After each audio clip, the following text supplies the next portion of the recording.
The European Union just approved a $106 billion loan to Ukraine. That's billion with a B.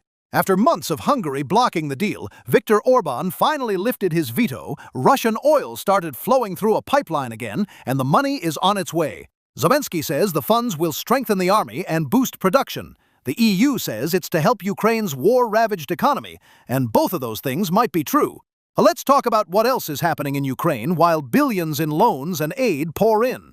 Kiev, a city in an active war zone, is now the third largest importer of Bentleys in Europe.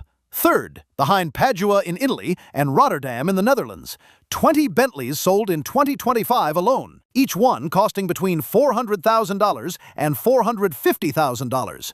Ukraine also imported 15 of the new 600,000-pound Rolls Royce Spectres and imports more supercars than Russia. In the first 5 months of 2025, Ukraine imported 131 luxury cars subject to luxury tax, 42% more than before the war started. 2/3 of them were Porsches, the rest, Ferraris, Lamborghinis, McLarens, Aston Martins. Since the war began, Ukrainians have imported luxury cars worth over $55 billion. The car market has more than doubled in 3 years. The premium segment is booming. Meanwhile, teachers, doctors, and pensioners in Ukraine are living on pennies. Soldiers are dying in trenches. Civilians are fleeing Russian missile strikes. And someone in Kiev just bought their second Bentley. The EU loan isn't being used as collateral from frozen Russian assets like originally planned.